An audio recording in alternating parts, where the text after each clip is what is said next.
Praise the lord. దేవుని యందు ప్రియమైన మీ అందరికీ వందనములు తెలియజేస్తూ యేసుతో ప్రయాణం అనబడిన మన యూట్యూబ్ ఛానల్కి స్వాగతం పలుకుతున్నాను. ఈరోజు నేను బైబిల్ గ్రంథం నుండి మొట్టమొదటి మనుషులైన ఆదాము మరియు హవ్వల గురించి ఈ వీడియోలో వివరించబోతున్నాను. ఆదాము హవ్వలను గురించి బైబిల్ నందు ఆదికాండం 1 నుండి 3 అధ్యాయాల్లో మనం చదివినట్లయితే అక్కడ మనకు వారి యొక్క పూర్తి వివరణ కనబడుతుంది. ఆ వాక్యంను ఆధారం చేసుకొని ఈ వీడియోలో నేను ఆదాము హవ్వల కథను వివరించాలనుకుంటున్నాను. మరి వీడియోలోకి వెళ్ళిపోయే ముందు మీరంతా మన ఛానల్ని సబ్స్క్రైబ్ చేసుకొని ఇలాంటి మరిన్ని వీడియోల కోసం బెల్ ఐకాన్ని ప్రెస్ చేసి ఈ వీడియోని లైక్ చేయండి. ఇక కథను ప్రారంభిద్దాం. ప్రియులారా, దేవుడైన యెహోవా 5 రోజుల్లో భూమి ఆకాశములను మరియు అందులో ఉండే సర్వ సృష్టిని కేవలం నోటి మాట ద్వారా కలుగజేశారు. అప్పుడు 6వ రోజు దేవుడు ఆదామును మరియు హవ్వలను సృష్టించారు. మరియు దేవుడైన యెహోవా తూర్పున ఏదెనులో ఒక తోట వేసి తాను నిర్మించిన నరుని దానిలో ఉంచెను. దేవుడు ప్రతి విధమైన ఫలవృక్షములను ఆ తోట మధ్యలో జీవవృక్షమును మరియు మంచి చెడ్డల తెలివినిచ్చు వృక్షమును నేల నుండి మొలిపించెను. దేవుడైన యెహోవా నరుని అనగా ఆదామును తీసుకొని ఏదెను తోటను సేద్యపరచుటకును దాని కాచుటకును దానిలో ఉంచెను. మరియు దేవుడైన యెహోవా, ఈ తోటలో ఉన్న ప్రతి వృక్ష ఫలములను నీవు నిరభ్యంతరముగా తినవచ్చును. అయితే మంచి చెడ్డల తెలివినిచ్చు వృక్ష ఫలములను తినకూడదు. నీవు వాటిని తిను దినమున నిశ్చయముగా చచ్చెదవని నరునికి అనగా ఆదామునకు ఆజ్ఞాపించెను. గమనించండి ప్రియులారా, ఏదెను తోటలో దేవుడైన యెహోవా జీవవృక్షమును మరియు మంచి చెడ్డల తెలివినిచ్చు వృక్షమును ఈ రెండింటినీ ఉంచారు. మరియు ఆదాము హవ్వలకు ఆ తోట యందు పూర్తి స్వాతంత్రమును దయచేశారు. మనము ముందు చూసినట్లయితే వీళ్ళిద్దరూ స్త్రీ పురుషులు దేవుని నుండి తమకు లభించిన స్వాతంత్రమును ఏ విధంగా దురుపయోగం చేసుకున్నారో కనబడుతుంది. ప్రియులారా, ఈ కథ అనునది జనుల మనస్సులో ఉండిపోయిన ఒక అంతుచిక్కని ప్రశ్నకు సమాధానమును ఇస్తుంది. ఏంటి ఆ ప్రశ్న అనగా, దేవుడు తాను చేసిన సమస్తమును మంచిదని చూచినప్పుడు మరి లోకములోనికి పాపం ఎందుకు వచ్చింది? దేవుడు ఆదాము మరియు హవ్వలను ఇప్పుడున్న మనల్ని కూడా ప్రసన్నులుగా చేయాలని ఆశపడుతున్నారు. నిజమైన ప్రసన్నత అన్నది కేవలం దేవుని ఆజ్ఞలను గైకొని వారికి మాత్రమే లభిస్తుంది. ప్రియులారా, ఈ కథ మనకు ఆజ్ఞను మీరుట ద్వారా కలిగే పరిణామమును గురించి తెలుపుచున్నది. అదేంటో ఇప్పుడు మనం తెలుసుకుందాం. సర్పము అనునది దేవుడు చేసిన సమస్త భూజంతువులలో యుక్తి గలదని బైబిల్ చెప్తుంది. ఒకనాడు అది అనగా సర్పము హవ్వతో, ఇది నిజమా? ఈ తోట చెట్లలో దేని ఫలములనైనను మీరు తినకూడదని దేవుడు చెప్పెనా అని అడిగెను. అందుకు స్త్రీ, ఈ తోట చెట్ల ఫలములను మేము తినవచ్చును. అయితే తోట మధ్యనున్న చెట్టు ఫలములను దేవుడు మీరు చావకుండునట్లు వాటిని తినకూడదనియో వాటిని ముట్టకూడదనియో చెప్పెనని సర్పముతో అనెను. అందుకు సర్పము, మీరు చావనే చావరు. ఏలయనగా మీరు వాటిని తిను దినమున మీ కన్నులు తెరువబడుననియో మీరు మంచి చెడ్డలను ఎరిగిన వారే దేవతల వలె ఉందురనియో దేవునికి తెలియనని స్త్రీతో చెప్పెను. ఇక్కడ మనం గమనించినట్లయితే ప్రియులారా, దేవుడైన యెహోవా మొదటనే ఆదాము మరియు హవ్వలను తన స్వరూపమందు తన పోలిక చొప్పున నిర్మించెను. ఇక్కడ మళ్ళీ కొత్తగా వారు దేవుని వలె అగుటకు ఇక్కడ వారిద్దరికీ ఎలాంటి అవసరతయూ లేదు. కానీ సర్పము ఇక్కడ హవ్వతో దేవుని మాటను తప్పుగా వివరిస్తుంది. ఈ విషయాన్ని చూసి ఎందరో క్రీస్తు విరోధులు దేవుడెందుకు ఏదెను తోటలో మంచి చెడ్డల తెలివినిచ్చు వృక్షంను ఉంచారని ప్రశ్నిస్తున్నారు. ఒకవేళ ఆ వృక్ష ఫలములను హవ్వ తింటుందని దేవునికి ముందే తెలిసి ఉన్నప్పుడు అసలు ఆ వృక్షమును అక్కడ ఎందుకు మొలిపించారు అనున్నది వారి వాదన. ఇక్కడ నేను మీకు అర్థమయ్యేలా వివరిస్తాను, జాగ్రత్తగా వినండి. దేవుడు మనిషిని ఒక యంత్రపు మనిషిగా చేయలేదు కానీ భూమిపైన జీవించుటకు గల పూర్తి స్వాతంత్రమును ఆయన వారికి ఇచ్చెను. ప్రియులారా, దేవుడు మన ఎదుట 2 మార్గంలో నుంచారు. ఒకటి మంచి మార్గం అయితే మరొకటి చెడు మార్గం. ఇందులో మనము ఏ మార్గమును మన గురించి ఎంచుకుంటామో అని దేవుడు చూస్తున్నారు. ఉదాహరణకు, మీరు సిగరెట్ డబ్బాను చూసినప్పుడు దాని మీదే చక్కగా రాసి ఉంటుంది, పొగాకు తినడం లేదా పొగ త్రాగటం మీ ప్రాణానికి ప్రమాదమని. అయినా కూడా ఎంతోమంది దీనికి అలవాటు పడిపోతున్నారు. అంతేకాక బానిసలుగా కూడా మారుతున్నారు. ఈ విధంగానే దేవుడైన యెహోవా ఏదెను తోటలో జీవవృక్షమును మరియు మంచి చెడ్డల తెలివినిచ్చు వృక్షమును మొలిపించి ఆదాము హవ్వలు ఎంతవరకు తమ విశ్వాసాన్ని నిలుపుకొని దేవుని ఆజ్ఞను పాటిస్తారో అని చూశారు. ఇంకా ముందుకు వెళ్ళినట్లయితే హవ్వ ఆ చెట్టు యొక్క ఫలములను చూచినప్పుడు తనలో తాను అనుకుంది, ఈ వృక్షము ఎంత బాగుందో, దీని ఫలములను తినుటకు మంచివే అని అనుకుంది.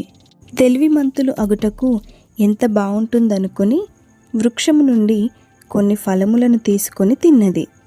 అందులో నుండి కొన్ని తన భర్తకు కూడా ఇచ్చినప్పుడు అతడు కూడా ఆ ఫలములలో నుండి కొన్నింటిని తిన్నాడు. అప్పుడు వారిద్దరి కన్నులు తెరవబడెను. ఆ సమయమందే వారు మంచి చెడ్డలను తెలుసుకున్నారని అర్థం చేసుకున్నారు. వారు దిగంబరులుగా ఉన్నారని తెలుసుకొని వారిద్దరూ అంజూరపు ఆకులతో తమ శరీరమును కప్పుకొనిరి. సాయంకాలమైనప్పుడు దేవుడు ఏదెను తోటలో సంచరించుచున్నారని సంగతిని వారిద్దరును ఎరిగి భయపడి చెట్ల మధ్యలో దాగుకొనిరి.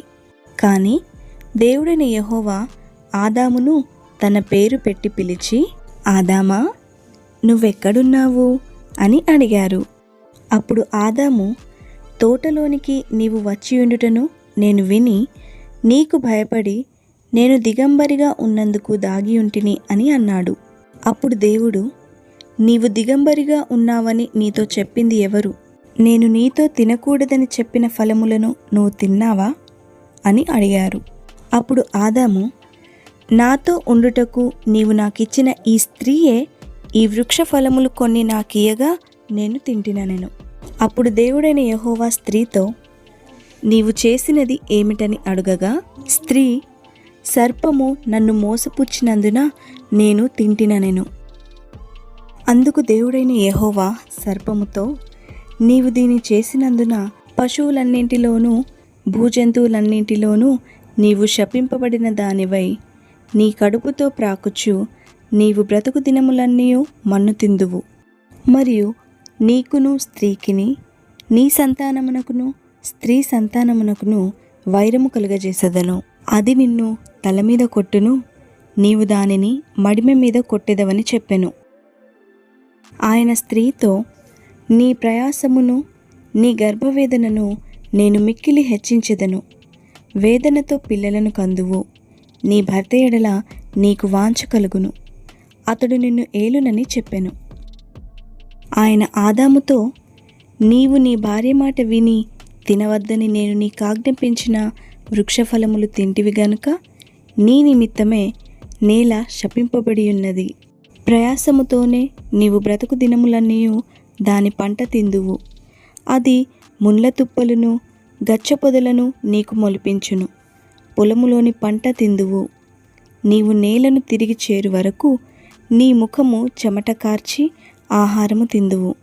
ఏలయనగా నేల నుండి నీవు తీయబడితివి, నీవు మన్నే గనుక తిరిగి మన్నైపోదువని చెప్పెను. దేవుడైన యెహోవా ఆదామునకును అతని భార్యకును చర్మపు చొక్కాయిలను చేయించి వారికి తొడిగించెను. అప్పుడు దేవుడైన యెహోవా, ఇదిగో, మంచి చెడ్డలను ఎరుగునట్లు ఆదాము మనలో ఒకని వంటి వాడాయెను.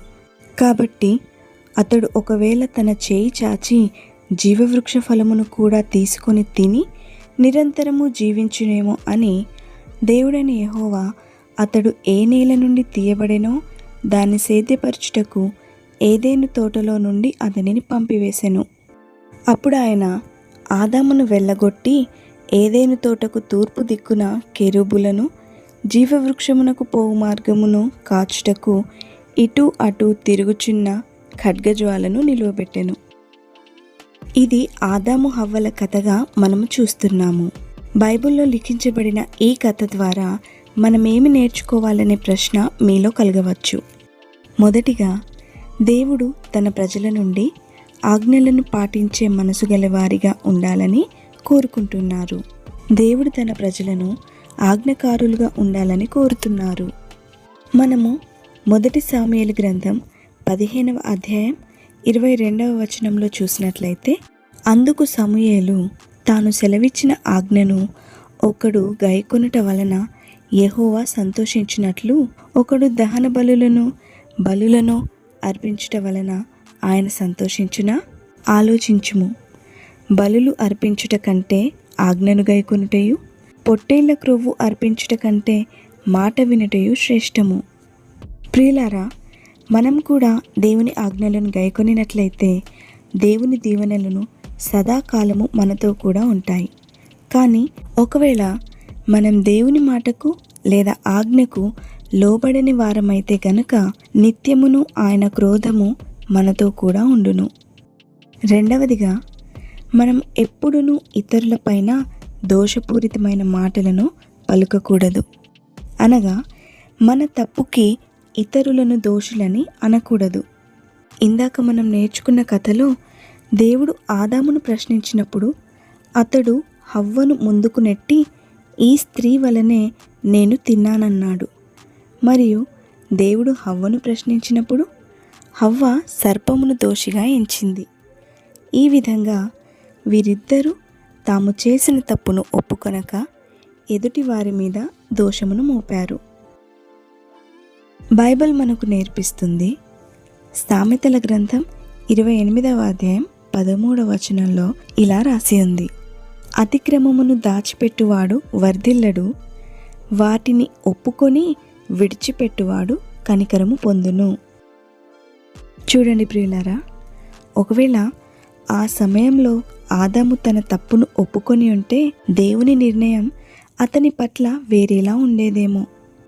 ఇక్కడ మనం నేర్చుకోవాల్సింది ఏమనగా, ఒకవేళ మనతో ఏదైనా ఒక తప్పు జరిగితే దానికి ఇతరులను బాధ్యులుగా మనం ఎప్పుడు కూడా ఎంచకూడదు.